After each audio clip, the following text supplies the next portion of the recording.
Well, welcome back to the Epic Investor podcast. This is Rich Jarvis. I am here with Jason and James, and we are here talking about the Epic Succeed formula. For anyone who's looking at investing or purchasing real estate or businesses, this is for you. This is how you avoid all of the risks, minimize them as much as possible, and dive into a really sound project that you're going to be proud of. All right, we're diving in. The Epic Succeed model. It stands for structure, underwriting, core teams, capital stack, exit, strategies, execution, and due diligence. So why does this apply? So this is for any of those investors who are looking to go into real estate or business acquisitions. And it's the formula that we use to go through to determine if this is the right deal that we want to dive into. Jason, I have a question for you before we begin. On all of your business acquisitions that you've done over time, have you had an experience where you didn't have a formula or due diligence or everything that you went through, and it was more of just free for all versus something that was defined and you went through a whole setting, kind of setting the stage? Yeah, when I was like 16 and thought I knew what I was doing and bought a landscape route, I actually looked it up on Craigslist and was like, oh, there's 20 accounts there. All right, let's go buy it. Having, no formula, no model, no reservoir analysis, didn't even verify all of it. And in fact, I remember handing the guy the money and thinking to myself, these could be totally bogus.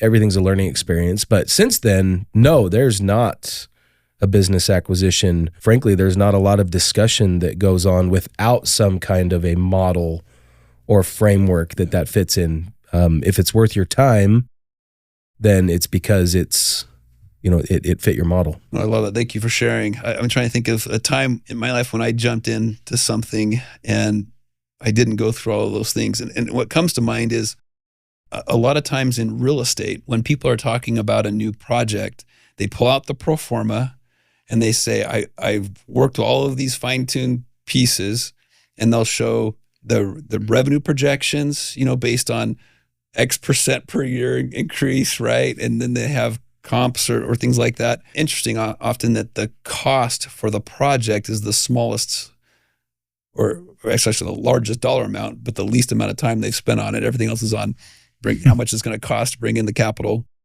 And then they think that pro forma is everything that it takes to make a decision on whether we do a deal or not. I've been involved in several of those things when the pro forma is essentially king, and that's what people were using to make those decisions. So today, what we're presenting to you is for those of you looking to invest, whether it's real estate or business acquisitions, what formula or what should you be thinking about in addition to that pro forma? In the Epic Succeed model, the first S stands for structure.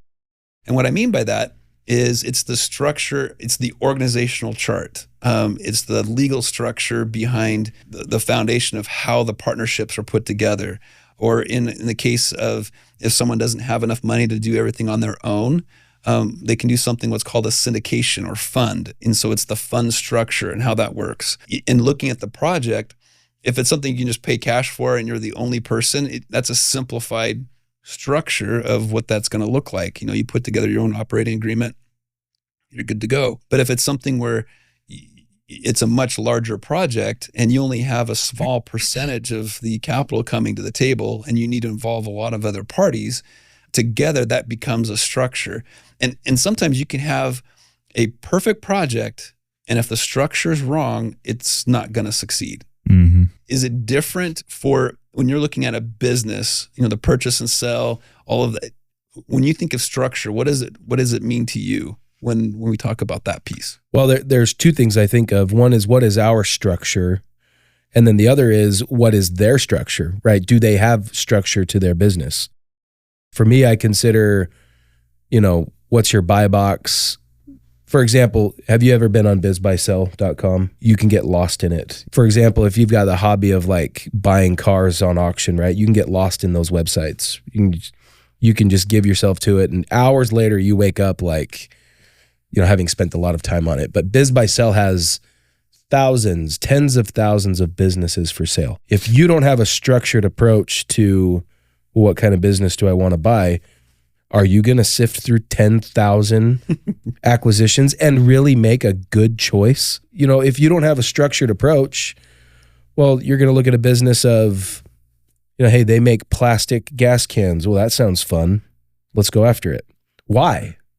What structure do you have in place that says you should go after that? It includes your investment thesis all the way around of what kind of business or what asset class or even location that you're looking at. AI has really helped me train my thought process because, you know, I'll use ChatGPT and I will say, this is my buy box. These are the segments or the spaces that we want to be in. I need to have an EBITDA of X. They have to be in business X amount of time. And then I can load up, you know, 20 different prospectus to those and it will tell me which ones are good, right? It'll say, hey, this one fits your mold. Now, what I mean by it's training me is if I go look at 10,000 businesses, you know, my mind is already shifted to what's our structure, what's our approach. We're not going to go look at buying businesses that are not in our spaces that we don't want to be in. So yeah, if you don't have a structure, right, you're setting yourself up for failure. Mm-hmm. And then if the business that you're looking at buying doesn't have a structure to it, well, one, there's an opportunity there, right? Yeah. Maybe you can gobble it up for very cheap and provide structure that will create, you know, the scale opportunity. But if it doesn't have structure, there's a lot of underlying problems. Exactly. Well, it's kind of like the old adage, right? I think Ben Franklin said, failure to prepare is preparing to fail. You have to enter these processes with the interest of like keeping efficiency in mind and knowing what you're looking for. Otherwise, you're wasting your time. Yeah. Well, and then adding another dimension to the structure, it's who you are partnering with, right? If you're going to do something all by yourself, that's one strategy. Another strategy is partnering with others to make it even, you know, more scalable or whatever it might be, or even possible. So what does that partnership structure look like? Yeah. And in a lot of our deals, we'll look at, you know, the sponsors, those that are bringing the deals to the table. Usually we're part of that, what's called a stack, sponsor stack. And what is the teams that need to be, the legal teams? Do we need to have an SEC attorney? Do we need to have, you know, a transaction attorney? You know, what does that structure require? So those are some of the things we look at. The next part after structure, once that's satisfied, we look at you for underwriting. And that's where the pro formas come in. But there's an underwritten rule, and it's no plan survives first contact with reality. So just understanding that the pro forma is just using data points that you give it, and it's only as good as the data points you give it. Right. You give it bad data is going to be spit out. I'm curious what you guys look at when you look at those spreadsheets and what numbers or jump out at you as important. And on my side, in the real estate deals, number one, getting the right structure of a pro forma is critical. I've seen a one-page, all-encompassing pro forma, so to speak, of an entire project that was pretty high level. Now, granted, if you're just trying to see if something makes sense, that may work. But to define exactly the plan going forward of, you know, what months and how long it's going to take and factoring in all of those, I think it's important to have the right structure. And there's on Udemy, you can get to a course by Justin Kivel, probably one of the best authors of creating institutional level quality pro formas that I've ever seen. So just so you know that, well, we can put that in the details. But if you're looking to get really good pro forma structures and what to use, he's a great resource. And we've used him quite often. But when I look at a pro forma, you know, it's pretty subjective to say, and I think it's somewhat egotistical to say, yeah, this project, these revenues are going to continue in this linear fashion for this period of time. And I think we need to realize that, you know, money isn't math, math isn't money, neither is the pro forma projection. It's never going to work as planned. The caution that I've learned, I do not use pro formas to project this great upside that you think everyone's going to get excited about because the pro forma says you're going to do so well. We actually won a deal, a great joint venture. It was 320 units, multifamily with over 100 units, single family. And the reason we won that JV partnership was because we didn't do that.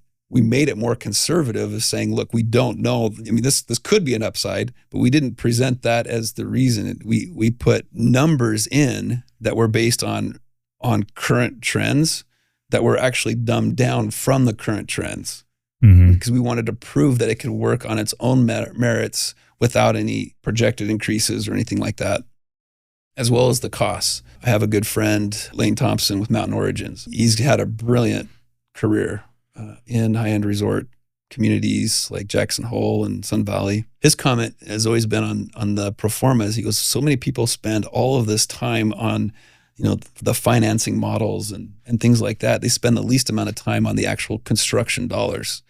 So in underwriting, it's just so important to make sure you're capturing all of the real data and putting the effort behind the numbers. What I like to see is like projects in the same locations, and using the actual budgets of projects that were just completed within the last 6 months, and use that data to say, this is what we know it's going to cost right now. And then you can adjust for inflation or any other pieces through a... Well, the truth is, Rich, whenever I look at a pro forma, the first thing I look at is where's the historical data coming from to support Love that pro forma, because I put a pro forma together when I was 22 for a sunflower seed company that I started, an energy sunflower seed business. Dude, it was completely subjective. It was, we're going to do 10 million in our third year, right? Like, yeah. And it's blue sky, right? And so the data that can support that pro forma is really what gives it merit. And you were aware of trends, you were aware of what the potential could have been, but you brought it down. And I guarantee you that investors are doing that anyway. Like, they're going to look at your pro forma, but they're also going to go, okay, well, if he misses his mark and we're really going to be down here, is it still a worthy investment? And they probably respect you more for it, having done that the right way, in my opinion, than just painting the blue sky. And you also set yourself up for some pretty high expectations that even if you knock it out of the park and you miss that pro forma, it kind of sucks, right? I hit a home run, but you still missed your mark. Yeah. You deliver a 19% return when they're expecting 12. That's a completely different story. If you told them you're going to do a 22 and you deliver 19, they're disappointed. Well, what happened? Yeah. If you're a new investor, how do you go about ensuring, the construction line items are correct? Because the data isn't always accessible. Who can you reach out to if you're a prospective investor to get that information and really feel comfortable with the fact that, okay, this pro forma actually makes sense? If someone's trying to do it by themselves, it's very difficult to have a pro forma that's truly rooted in reality and good data if they don't know if that they can even figure out if it is good data. So that's a great point. So core teams, let's talk about that. You brought that up. You're going down that road. What do you see as a solve for that? Well, aligning yourself with core teams who have great experience and a great track record, people that you know and trust. I mean, that's probably the first step I would take, right? I mean, I want to be able to align myself with partners who I feel like can deliver. And at a certain point, you have to take that leap of faith, right? You have to jump and trust the people. But that would be my first step, I think. I think you just described what I went through when I started up at Capital. And it was a realization that I didn't know the ins and outs of every piece of that pro forma, that data that was coming in, those inputs. And to align with partners that's all they do and we're really good and they could provide that background. Not only did it make the pro formas so much different, the confidence level you can get when you have that core team behind the numbers that are on that page is quite significant. As well as the confidence when you do the underwriting correctly and you deliver that pro forma to investors. That's kind of like the playbook. That this is what the plan is. It's almost like essentially it's a business plan in spreadsheet form of what you're going to do on this project, whether it's a development or a value add, whatever it might be, or even a business acquisition. It represents, this is what, based on the information you have, you're going to implement your strategy, and this is what you believe you can get out of it. You can use that throughout the life cycle of that project or business as a gauge. And what we do is, every quarter, typically, sometimes every 6 months, depending on where you're at in the life cycle, sometimes there's not a lot of change at the very beginning. We can update the pro forma to current data to make that change, but it comes back to that core team. Do you have the right team to help you provide that data? Exactly. That's crucial. In our Succeed model, when we look at core teams, we want to know who are the teams that have multiple decades of experience, that have been through hard times. They've had projects that have gone wrong. I want to know how they handled that situation. When you're assessing a team, what is the most important consideration? Is it that they've gone through market cycles and dealt with ups and downs, or what do you look at? What's most important in that consideration? Knowing that they've had significant challenges so you can see how they handled it, because you're going to have problems. There's going to things are going to go wrong, right? And when they go wrong, who do you want to have, guarding your back? Right. I think a huge part of that is getting to know them as well, right? Understanding where they've been and what they've been through and how they responded to that. But, COVID kind of put everybody on this virtual world, right? And now it's perfectly fine to have Zoom meetings, but nothing replaces breaking bread with somebody or going and shaking their hand and taking them on a golf course and just getting to know who they are as a person, their family, what they want out of life and where they're going and what their ambitions are. That coupled with the experience that they've had really, for me, it defines what the team looks like, right? Is this somebody you want on your team, or is it somebody you're just forced to connect with? And right, establish that trust. Yeah, like when you consider trust, that's a big word. If you don't know them and what they're after and what they're all about and what they're doing in the community, you're still kind of at a gamble. Mm-hmm. Stephen Covey said that trust is the highest form of human motivation. If you're in a project and something goes wrong and all of a sudden you don't trust your core team, man, that's scary spot to be in. The time you want to be trying to figure that out. Yeah. So structure, underwriting, core teams, capital stack. So when I say capital stack, what does that mean, right? Essentially, if I go and I want to go buy a house and I pay cash, there's no debt. So I paid 100% cash for the house. The capital stack in that transaction would be cash, 100% equity, one person, right? Typically, people will put a down payment on their home and then they'll finance the rest. They'll have a senior, it's called senior debt. It just means it's debt in first position, comes in. And so that capital stack is now composed of debt and equity, and your equity and that bank's debt. So there's two parties involved, but two pieces of that capital stack. In much larger transactions, there could be 5 or 6 different layers within that. You have your senior debt that comes in and maybe they cover 50% of the overall transaction, what it's going to cost. So the other 50 needs to be composed of, equity that you're bringing, and investors are bringing in another part of that equity. That's what we call syndications, where if you don't have enough to cover all of that requirement, you can start pulling other investors together in order to make that happen. And those are funds or syndications. Sometimes there's other ways to have a different layer of debt behind the first. So right, a mezzanine position. Yeah, mezzanine. Yeah. Sometimes banks don't want any mezzanine debt tied to the deed of trust behind them. So what they do is they change the capital stack, and investors will come in as preferred equity, which all it means is just equity in first position, but just not in the deed of trust. Right. In fact, they're tied to the operating agreement instead. But that's what the capital stack is, and the ability. And we'll put on some episodes that dive in, how these are structured and everything. But just know, as part of the success formula, is you need to understand who are the parties involved to make this deal happen. So that's the second C, which takes us to the next one, the exit strategy. Right? Do you need more than one exit strategy? Need, or should you have more than one, probably is the question. I think you should have more than one exit strategy option. Why is that? Otherwise, you're just tied to one potential exit. If that exit is threatened for some reason, you're in trouble. I think a good example of that would be someone buying something and the only way out is to sell at a higher value. Right. Yeah. It's not something that they can rent. It's not something, and that is the only option. And their whole thesis is based on appreciation, whatever it might be. Suffice it to say, at this point, it's just making sure that you have more than one way out if the first way doesn't work in the current market conditions. Yeah. What that could mean is maybe you have a build to sell strategy at first, and so you're building something to sell.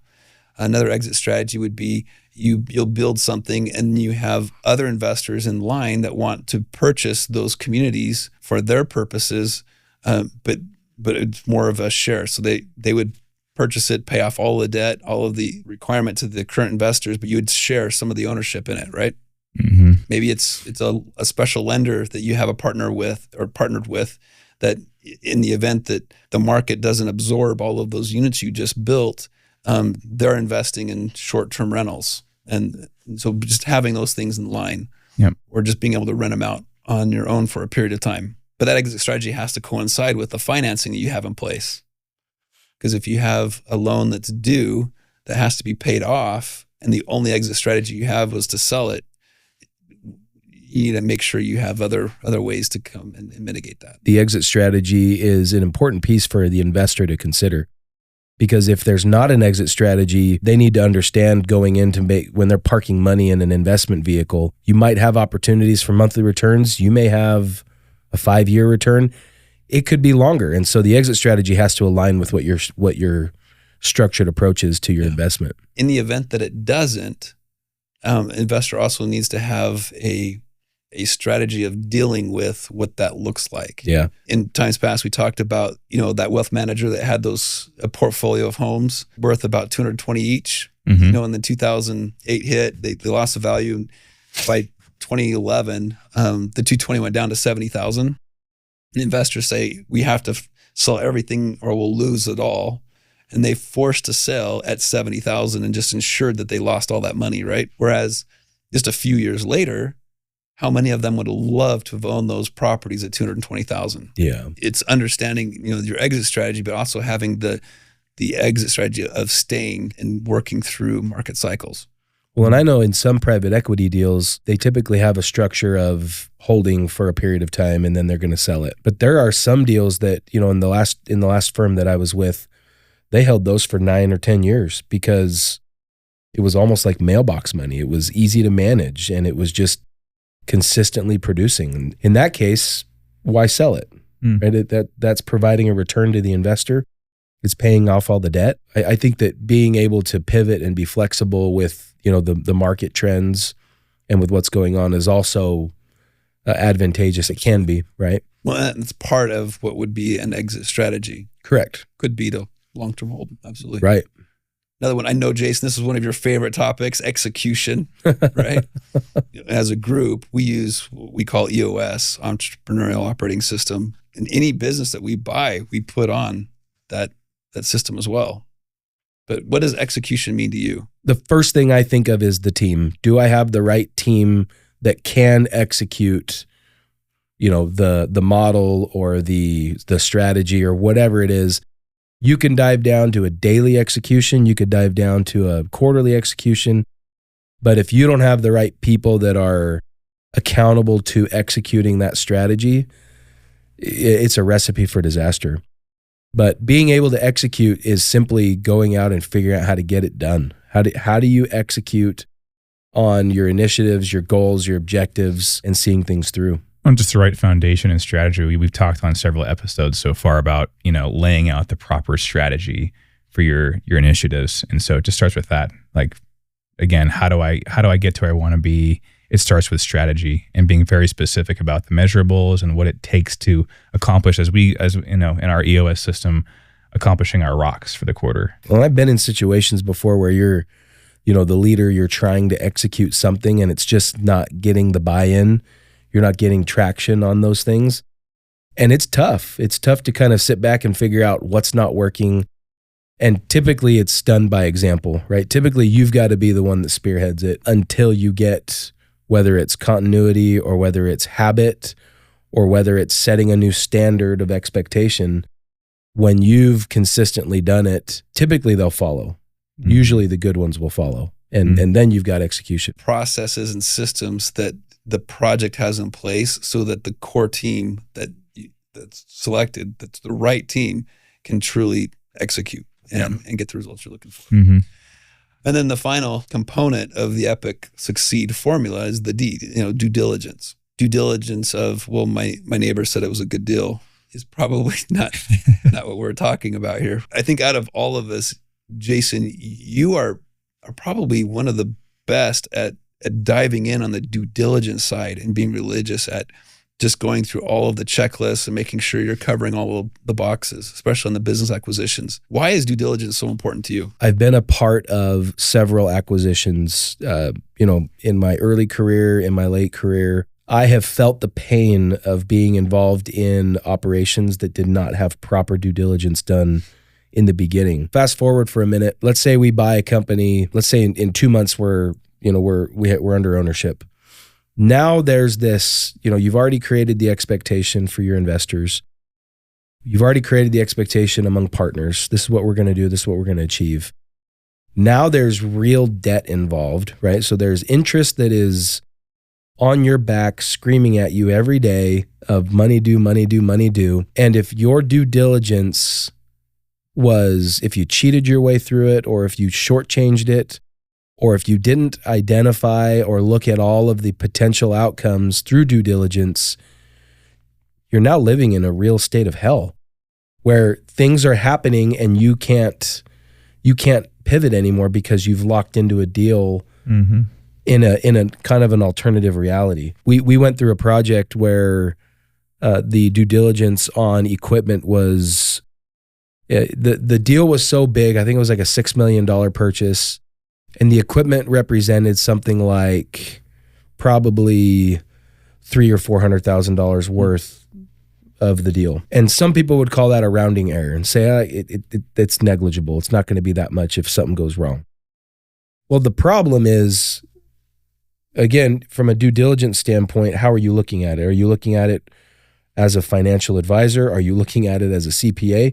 Or are you looking at it as an operator? Let's take a restaurant, for example. Your objective at a restaurant is to keep every table full. And more importantly, like, you're trying to rotate through tables, right? You don't want them just sitting there doing nothing. You want new people there ordering food. Well, the due diligence then needs to be, and I'm gonna go out on a limb here. How old are the tables? Right? Are they falling apart? Am I gonna have to replace them? What's it gonna cost to replace them? How long does it take me to replace them? Because as an operator, you've got your interests screaming at you every day. I have to generate a certain number of dollars in revenue every single day, and I'm relying on that table to be there and working to produce my revenue. And if the table's not there, do I have one in reserve? Do I have a vendor that can get me one the next day? Do I have a repairman that can come in and fix it in an hour? Like, that due diligence right there, it will make or break your operation 6 months into the project. And so if you cheat it, frankly, you deserve what's coming. Yeah, exactly. What's the phrase? Like, you'll sleep the bed that you made. Essentially, like you're going to suffer those consequences. And there's real pain involved, because think about this too, right? You can be responsible for the due diligence, but you are inheriting a team of employees that now are trusting you and relying on you to have done that job the right way. And if you didn't, you're now making it harder for them. Yeah. And that's just not fair. No, I love that. No, thanks for sharing. And I think we should do a deep dive on what is really good due diligence one of these times. I think that'd be great. Sure.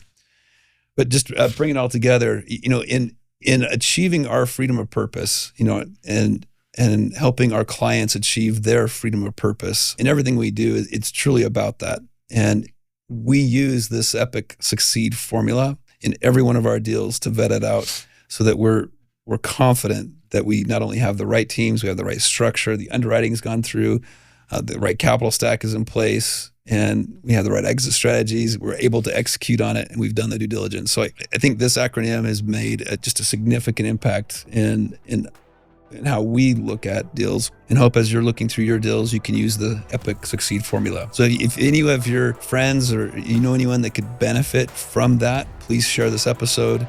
And until next time, we'll see you then.